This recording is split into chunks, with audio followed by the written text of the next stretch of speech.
PM Modi का video हटाने पर जुकरबर्ग को अल्टीमेटम। प्रधानमंत्री नरेंद्र मोदी का एक वीडियो फेसबुक से हटाने के मामले में संसदीय समिति ने मेटा प्रमुख मार्क जुकरबर्ग से 3 दिनों के भीतर बिना शर्त के माफी मांगने को कहा। अगर ऐसा नहीं हुआ तो मेटा को भारत से मिलने वाली कानूनी सुरक्षा और कुछ छूट वापस लेने का विचार किया जा सकता है। जंतर मंतर प्रदर्शन के समय पोस्ट किया गया था वीडियो। सरकार परिसीमन बिल पर चर्चा के लिए 16 से 18 अगस्त तक संसद का विशेष सत्र बुला सकती है। केंद्रीय मंत्री किरेन रिजिजू ने बुधवार को संसद में राहुल गांधी और प्रियंका गांधी के साथ करीब 50 मिनट तक इस मुद्दे पर बातचीत की। राहुल गांधी ने इस बिल पर सहयोग के लिए सीधे मना कर दिया। राहुल गांधी पहले चढ़ावा चोरी और लाठीचार्ज के मुद्दे पर चर्चा का जवाब चाहते हैं। इससे पहले विपक्षी सांसदों ने संसद परिसर में चढ़ावा चोरी और लाठीचार्ज के मुद्दों पर विरोध प्रदर्शन किया। स्पेस एक्स का 4000 किलो वजनी रॉकेट चांद से टकराया। इलॉन मस्क की कंपनी स्पेस एक्स का एक बेकाबू रॉकेट 8690 किलोमीटर प्रति घंटा की रफ्तार से चांद की सतह से टकरा गया। यह रॉकेट 4000 किलो वजनी और करीब 5 मंजिला इमारत जितना बड़ा है। नासा ने कहा कि इस टक्कर से पृथ्वी को कोई खतरा नहीं है। प्लास्टिक के नोट अप्रैल मई 2027 में आएंगे। आरबीआई के गवर्नर संजय मल्होत्रा ने कहा, पॉलीमर यानी कि प्लास्टिक के नोट अगले साल अप्रैल मई के बीच में लॉन्च किए जाएंगे। उन्होंने बताया कि शुरुआत में कम वैल्यू के पॉलीमर करेंसी नोट जारी किए जाएंगे। ये नोट 30 साल से भी अधिक समय तक सफलतापूर्वक उपयोग में लिए जा सकेंगे। गाड़ी का बीमा नहीं तो पेट्रोल डीजल नहीं मिलेगा। जिस गाड़ी का थर्ड पार्टी इंश्योरेंस नहीं है तो उसे पेट्रोल डीजल नहीं दिया जाएगा। सुप्रीम कोर्ट ने केंद्र सरकार को यह पायलट प्रोजेक्ट तैयार करने का निर्देश दिया है। इसके साथ ही कोर्ट ने नई गाड़ियों के लिए अनिवार्य थर्ड पार्टी इंश्योरेंस की समय सीमा भी बढ़ा दी है। नई कारों का बीमा 4 साल और बाइक के लिए 6 साल का होगा। लोकसभा ने 5 अगस्त को बैंकर्स बुक्स एविडेंस बिल 2026 को मंजूरी दे दी है। इस नए कानून को लागू होने के बाद अब बैंकिंग के डिजिटल और वर्चुअल रिकॉर्ड्स को अदालत में ठोस सबूत माना जाएगा।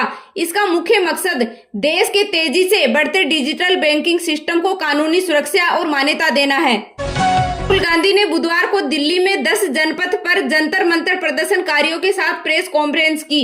वे अपने साथ 4 प्रदर्शनकारी छात्रों और छात्राओं को मीडिया के सामने लेकर आए। एक छात्रा ने कहा, भारत माता की जय बोलने पर हमें देशद्रोही कहा गया। हम शांति से चल रहे थे तो एक पुलिस अफसर ने शरीर के ऊपरी हिस्से पर मारा। अभिजीत दीपके बोले, पॉलिटिकल पार्टी नहीं बनाएंगे। अभी भारत को एक मजबूत प्रेशर ग्रुप की जरूरत है, इसलिए कॉकरोच पार्टी उसी भूमिका में काम करेगी। उन्होंने कहा, आज भारत को किसी नई राजनीतिक पार्टी की नहीं बल्कि एक मजबूत जन आंदोलन की जरूरत है।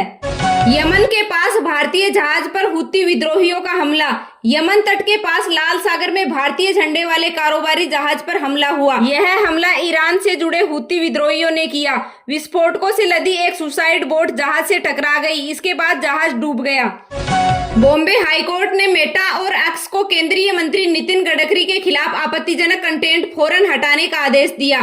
साथ ही पोस्ट करने वाले यूजर्स की जानकारी भी मांगी। हाईकोर्ट ने इन कंपनियों से कहा, भविष्य में भी अगर मंत्री की ओर से ऐसा कोई कंटेंट ध्यान में लाया जाता है तो उसे भी हटाया जाएगा।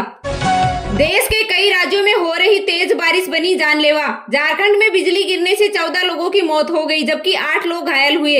यूपी के बिजनौर में गंगा नदी का पानी हाईवे पर बह रहा है। हाईवे की अप्रोच रोड की नदी के तेज बहाव में बह गई। वहीं फर्रुखाबाद में हाईवे को बंद करना पड़ा। मिर्जापुर में 2 बच्चों को गड्ढे में डूबने से और 25 साल के युवक पर बिजली गिरने से मौत हो गई। केरल में बारिश ने अब तक 25 लोगों की जान ले ली जबकि 4 लोग लापता हैं। वहीं हिमाचल प्रदेश और उत्तराखंड में बारिश और लैंडस्लाइड के कारण 300 से ज्यादा सड़कें बंद हैं। ईरान जंग में 6 तेल कंपनियों ने 81 अरब डॉलर कमाए।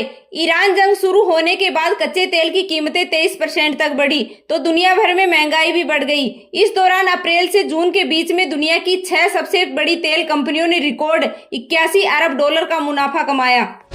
शेख हसीना अचानक एक्टिव हुई। बांग्लादेश की पूर्व प्रधानमंत्री शेख हसीना ने 2 साल बाद बुधवार को लोगों को वर्चुअली संबोधित किया। भाषण के दौरान उनका कैमरा बंद रहा।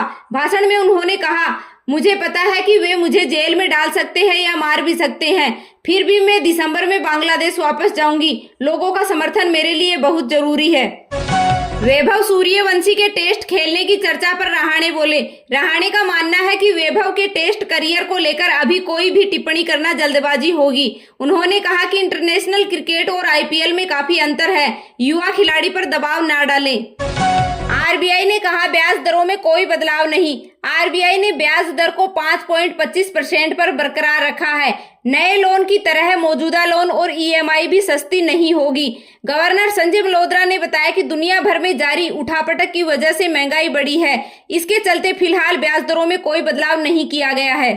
आज सोने चांदी के दामों में हुई बढ़ोतरी। आईबीजेए के मुताबिक आज 24 कैरेट सोने की कीमत 1,45,626 रुपए प्रति 10 ग्राम है। सोने के दाम में 2,760 रुपए की बढ़त रही। वहीं 1 किलो चांदी की कीमत 5,927 रुपए बढ़कर 2,25,000 रुपए पर पहुंच गई है।